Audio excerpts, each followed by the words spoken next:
Tiba-tiba datanglah makhluk menjelma seperti manusia, putih, ganteng, dan menyapa jenazah. Lalu bertanya, "Siapa engkau?" Kata jenazah, misalnya kita, mudah-mudahan. "Aku adalah Al-Quran." Bahasanya santun, wanginya luar biasa, dan postur tubuhnya enak dilihat. Kenapa sebabnya?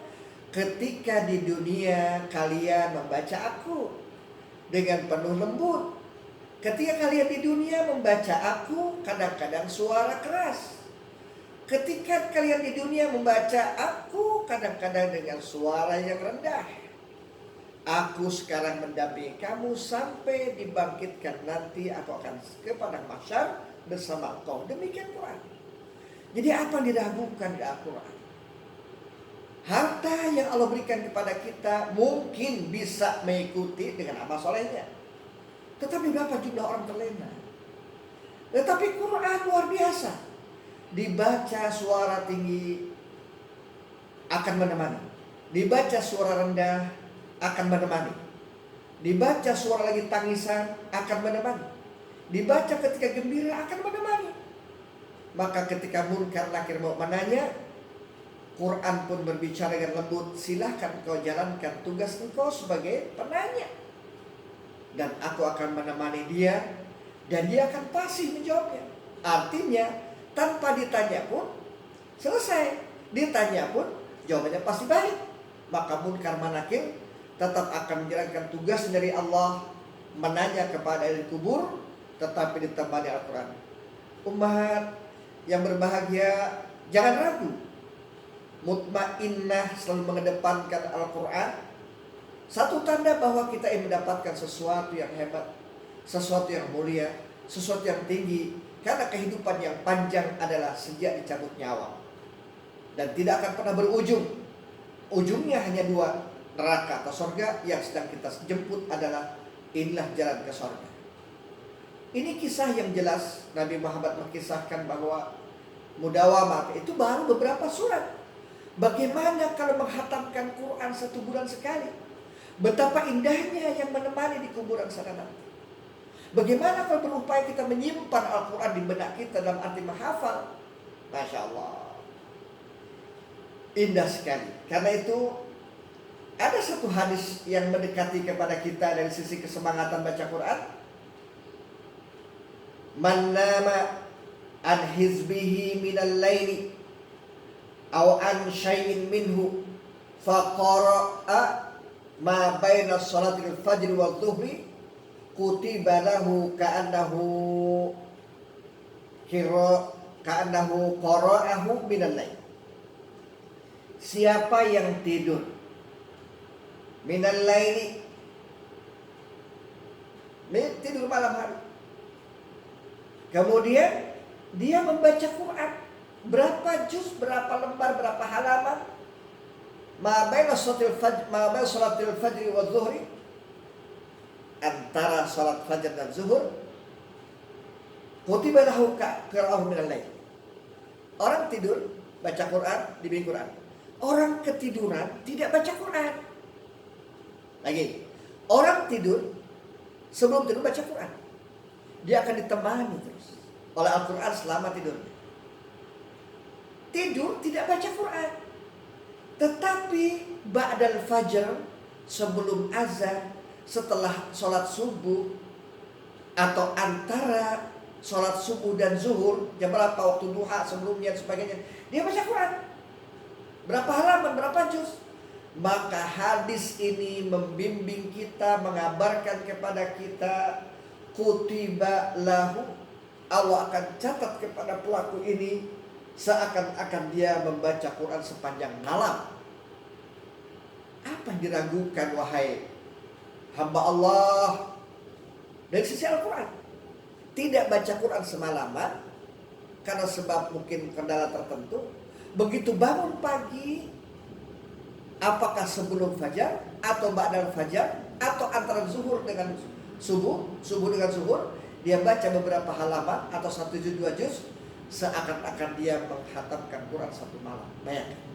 Belum lagi ketika motivasi Rasulullah SAW kepada Fatimah Zahra, kepada Sayyidina Ali, bacalah Al-Fatihah, bacalah Al-Ikhlas, kemudian istighfar, subhanallah, alhamdulillah, wa la ilaha illallah 33 kali sebelum masing-masing, maka kalian akan diberikan potensi kekuatan baik di dunia atau di akhirat. Luar biasa.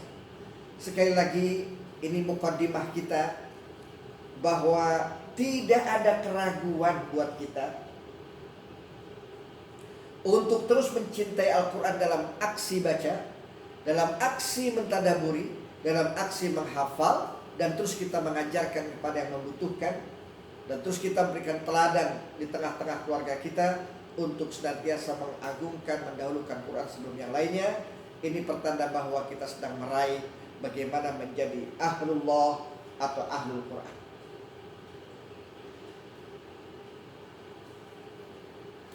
Ibu-ibu yang berbahagia, apakah susah Quran dibaca? Sesungguhnya tidak ada kesulitan Quran dibaca. Karena Allah sudah menjamin. Ketika surat Al-Qamar ayat ke-17, A'udzu billahi minasyaitonir rajim. وَلَقَدْ يَسَّرْنَا الْقُرْآنَ لِلذِّكْرِ فَهَلْ مِن مُّدَّكِرٍ. وَلَقَدْ يَسَّرْنَا الْقُرْآنَ. Allah telah memberikan kemudahan. Mudah dibaca tafsirnya, mudah dibaca, mudah difahami, dan terusnya. Bila kita lihat sejarah-sejarah para sahabat sebelum masuk Islam, betapa ganasnya, kasarnya, bencinya ke Nabi Muhammad. Setelah Quran itu pelan-pelan masuk ke jiwanya, yang dulu ingin membunuh paling depan memperjuangkan Islam, yang dulu membenci paling cinta kepada Nabi Muhammad dan Islam, yang dulu menghalangi dan sebagainya.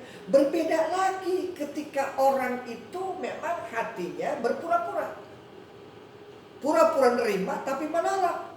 Maka ketika kisah Uhud, 300 orang munafik tidak mau ikut ke Nabi Muhammad, maka sahabat mengatakan, laknatullah, laknatullah, laknatullah. Kalian akan dilaknat oleh Allah SWT. Tinggal pilih kita ini. Meskipun 2 halaman, 3 halaman 1 hari, apakah amal atau siap? Kenapa? Nggak ada kesulitan sebenarnya. Yang sulit itu adanya sifat-sifat munafik. Kalaupun kita tidak munafik, debuk-debuk munafik itu ada pada jiwa manusia. Maka motivasi pagi ini bahwasanya walaqad yassarnal Qur'an lidzikri. Allah telah berikan jalan kemudahan buat orang yang mau menerima tentang peringatan ini. Faham bin mudzakir, mau diingatkan enggak? Nah, ini supaya kita selamat. Jadi tidak ada satu ayat pun menyengsarakan hamba Allah. Tidak satu ayat pun mau menyimpangkan hamba Allah. Per ayat, per kalimat pun luar biasa. Bahkan per huruf sekalipun akan menjadi saksi di hadapan Allah bahwa orang ini mencintai Al-Quran, terlebih sampai kepada derajat yang tambah lagi. Ya. Kita akan masuk kepada apa yang Allah tunjukkan melalui Nabi Muhammad SAW tentang orang-orang yang interaksi dengan Al-Quran. Sekali lagi, kepada kita yang sibuk, mulai sibuk ya kan. Saya dilihat di postingannya, takjil, pahala, masak, pahala, ya kan itu. Kemudian berbagi kepada tetangga, pada orang yang membutuhkan pahala. Cuma jangan melupakan Al-Quran. Kenapa sebabnya? Man qara Al-Quran, siapa yang baca Quran, summa nasiyaha, kemudian terlupakan karena sibuk. Nah, ini yang kita takuti. Laqiyallahu azza wa jalla yaumal qiyamah azdan. Allah akan pertemukan nanti yaumal qiyamah, terputus dengan Al-Quran karena kalian melupakannya. Maka sekali lagi, jangan suka mengatakan lupa pada Quran, terlewatkan. Maka buru-buru kita qadha, buru-buru kita tambahkan baca Quran. Artinya, ternyata setelah kita dekati, Nabi Muhammad luar biasa sayangnya sama kita, sama hambanya, sama umat. Dengarkan baik-baik hadis berikut ini. Likulli nabiyyin da'watun mustajabatun. Tetapi fata'ajjala kullu nabiyyin da'watuhu. Setiap nabi itu, di beliau-beliau ini, nabi-nabi ini adalah dakwatun mustajab. Setiap doanya mustajab. Setiap para nabi doanya mustajab. Fata'ajjala kullu nabiyyin. Tetapi semua nabi sebelum Nabi Muhammad ingin disegerakan jawaban dari doa. Seperti Nabi Musa misalnya, ketika diminta oleh hambanya yang ingin beriman tetapi juga tidak beriman, minta diberikan ma'idatan minas sama, turun, kalau betul kau nabi dan dekat dengan Tuhan, coba turunkan makanan, kami lapar mau makan. Berdoa Nabi itu, kemudian turun maidah, makanan. Nabi Nuh juga sama. Begitu disuruh membuat kapal, buatlah kapal. Dibuat kapal, kemudian berdoa pada Allah dan seterusnya, langsung Allah jawab. Hebat umat Nabi Muhammad. Beruntung kita ini. Di mana keuntungannya? Wa inni ahtabatu da'wati syafa'ah li ummati yaumal qiyamah. Fahiya na'ilatun insyaallah. Tetapi bagi aku, kata Nabi Muhammad SAW, semua yang aku minta kepada Allah, lihat, berbeda ya. Kita minta kepada Allah, ini Nabi minta kepada Allah. Saya ulangi lagi, semua Nabi doanya itu mustajab.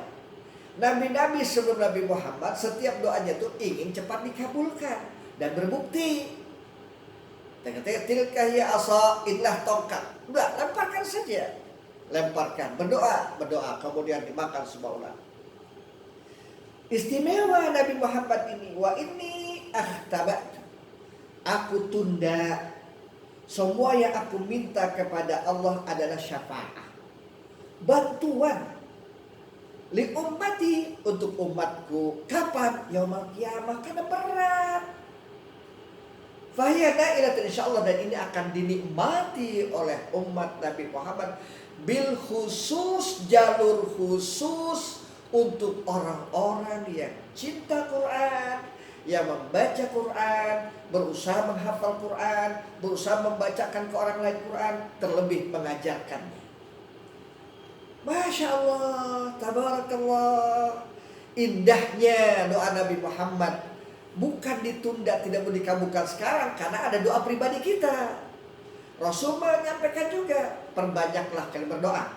Orang tidak berdoa adalah sombong. Orang tidak berdoa adalah orang yang menentang Allah. Begitu. Maka berdoalah. Ud'uni astajib lakum, berdoa. Kita berdoa pribadi. Tapi berbicara doa para nabi, Nabi Muhammad terkhusus akan berikan syafaat. Semoga kita mendapatkan jenis-jenis syafaat sebagai berikut ini. Masih ada waktu, Mbak? Ada, baik. Setidaknya saya tulis ada 5 syafaat yang Rasulullah SAW menengadah kepada Allah untuk hambanya. Bil khusus, tidak hanya ya, bil khusus orang cinta Al-Quran, orang baca Quran. Yang pertama, asy-syafa'ah. Masuk gak nih? Berubah nih saya. Halo?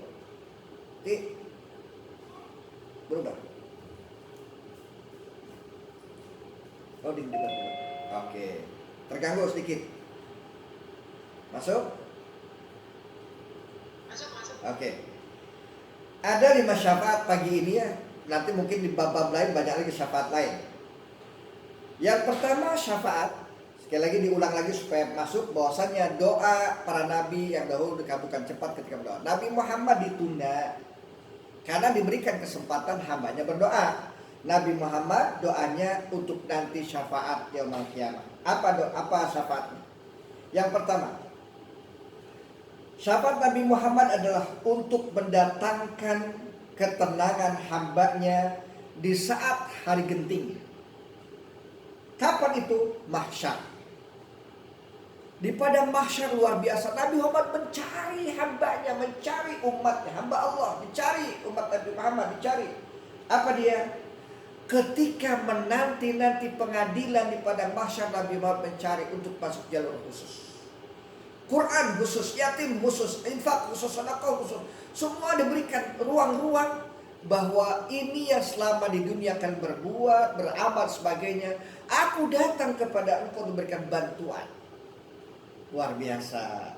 Jadi sekali lagi, mari ibu-ibu yang salehah untuk tetap kita berupaya berpegang teguh pada Quran dan Sunnah. Demikian hebatnya Nabi Muhammad menjaga kita di dunia, ummati, di akhirat selimu selim. Yang kedua, syafaat yang kedua adalah untuk memasukkan orang ke dalam kelompok yang dimasukkan ke dalam surga tanpa hisab. Saya ulangi lagi ya.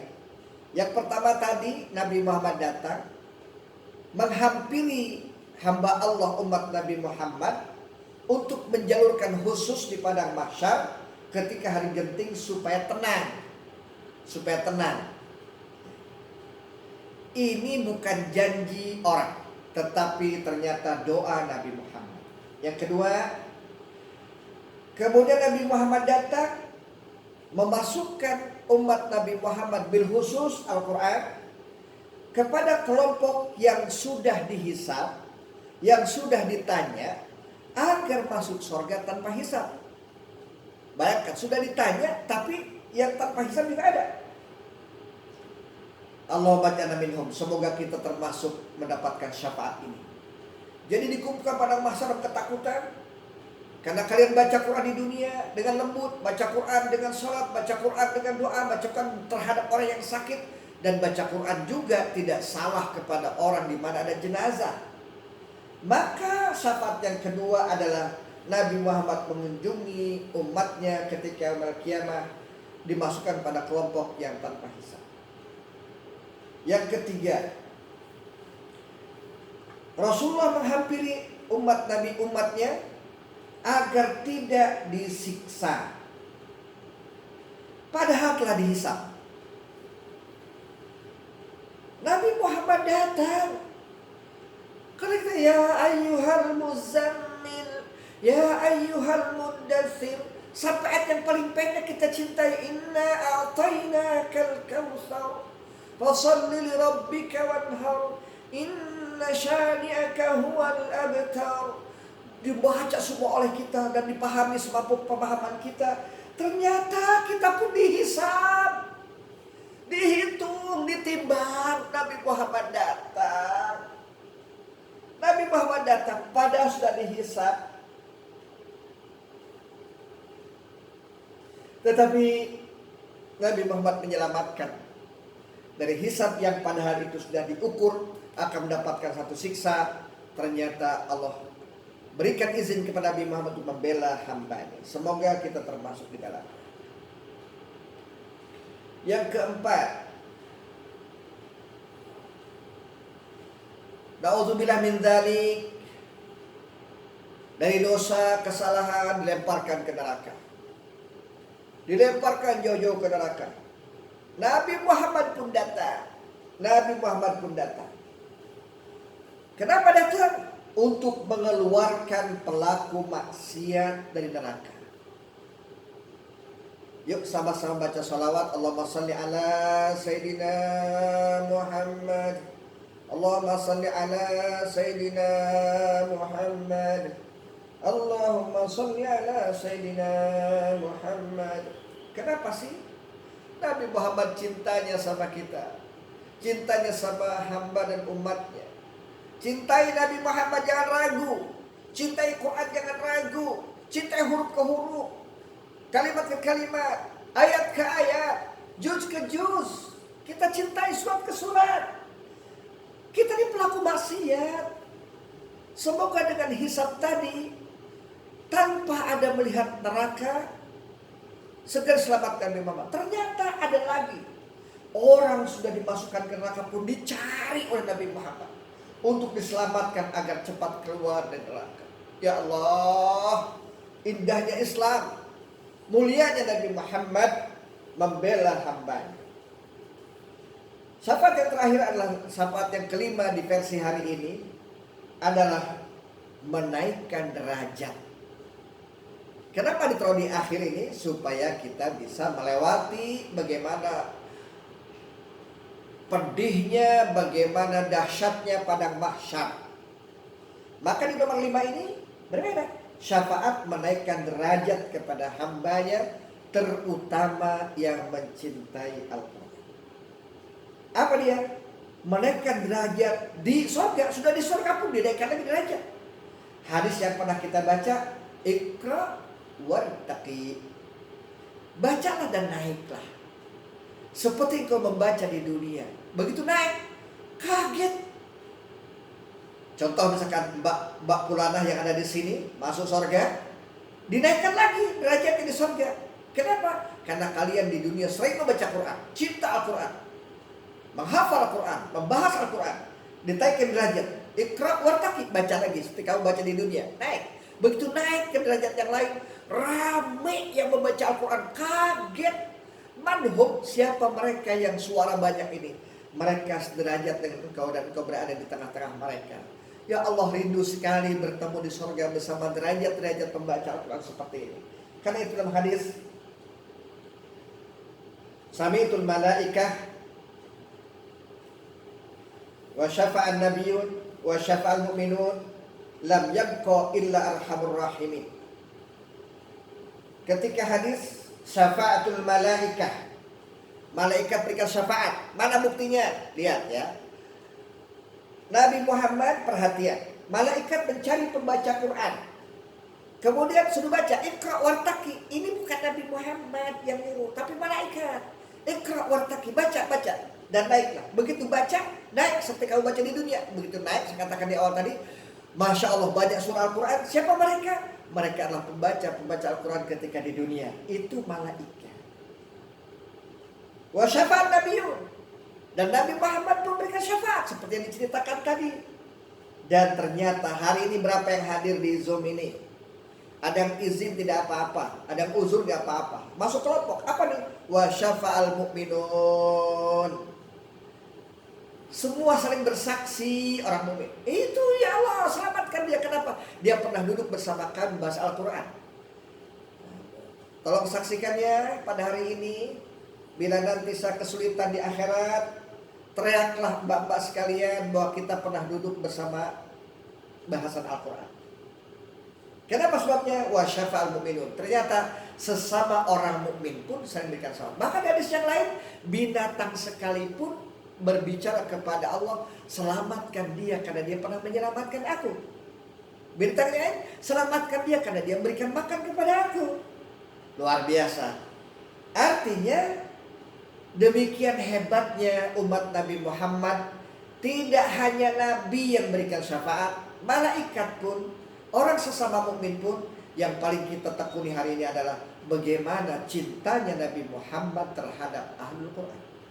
Walam yabqa illa arhamur rahimin. Tidak ada di sana kecuali Allah mengangkat yang Maha Rahim, yang Maha Rahim, yang Maha Rahim. Ibu-ibu yang berbahagia, saya akhiri dengan surat Yusuf ayat ke-58. A'udzu billahi minasyaitonir rajim. Qul bi fadlillahi wa rahmatuh falyafrahu huwa khairum mimma yajma'un. Qul, katakan, bi fadlillahi wa bi rahmatih, katakan dengan keagungan Allah, dengan terpilihnya diagungkan Allah, wa bi rahmatihi, bulan rahmat sekarang, bulan maghfirah sekarang. Maka maksimalkan baca Quran. Dibedakan dengan bulan lain. Meskipun bulan lain terus maksimal. Tetapi apa? Qul bi fadlillah wa bi rahmatih falyafrahu. Gembiralah kalian. Gembiralah kalian. Kalian mendapatkan keunggulan dari Allah, keutamaan dari Allah, kemuliaan dari Allah. Bergembiralah kalian mendapatkan rahmat dari Allah. Falyafrahu. ma yajma'un. Ini adalah kebaikan yang kamu pernah kumpul ketika di dunia membahas Al-Quran dan seterusnya. Maka betapa ruginya orang yang tidak Al-Quran. Secara umum Allah pun menyampaikan secara tidak hanya mukmin.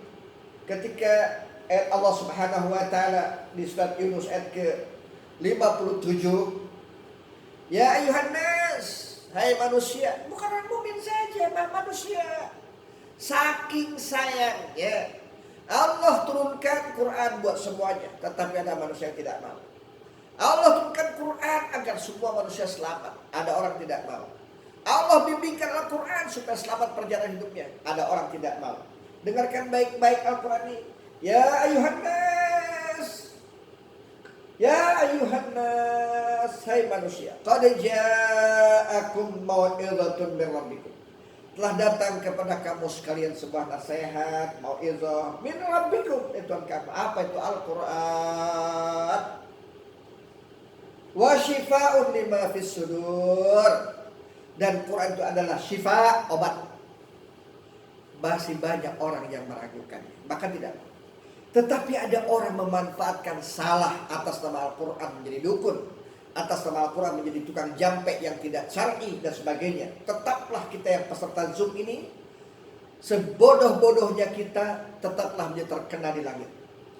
Selemah-lemahnya kita, tetaplah menjadi ahlul Quran. Semiskin-miskinnya kita tetaplah mendekat kepada Allah. Terlebih kepada orang yang punya hartanya, punya ilmunya, punya kemampuannya. Semua adalah bukan dari kita, adalah potensi yang diberikan kepada kita dari Allah SWT, agar mau tahu bagaimana mau'izatun min rabbikum wa shifa'un lima fis sudur. Mau'izah, nasihat dari Allah SWT. Syifa, Quran syifa. Yang manapun syifa Quran. Terlebih ada lagi ma'thur, tanpa dibahas pada pagi hari ini. Wahudan warahmatun lil mu'minin. Kemudian diujungi ayat surat Yunus ini dengan kata-kata Quran ini tidak hanya syifa. Quran tidak hanya mau'izah, nasihat pada hati, nasihat pada ekonomi, nasihat pada politik, dan pada macam-macam kehidupan dunia, tetapi hudan warahmah lil mu'minin. Ini adalah petunjuk buat kita dan buat sekalian. Mudah-mudahan kita kajian pada pagi hari ini digolongkan oleh Allah menjadi orang-orang yang mendapatkan ampunan Allah Subhanahu wa taala. Kita digolongkan kepada orang-orang yang berhak menerima rahmat Allah, dan kita jemput rahmat Allah dengan maksimal. Yang kemudian kita pun diselamatkan dari api neraka. Dan ingat, doalah para orang tua. Semoga orang tua pada pagi hari ini termasuk orang paling bahagia di sisi Allah Subhanahu wa taala, yang sudah ada di kuburan sana, yang ada masih hidup. Semoga Allah jaga dan diselamatkan wafatnya dengan kalimat la ilaha illallah.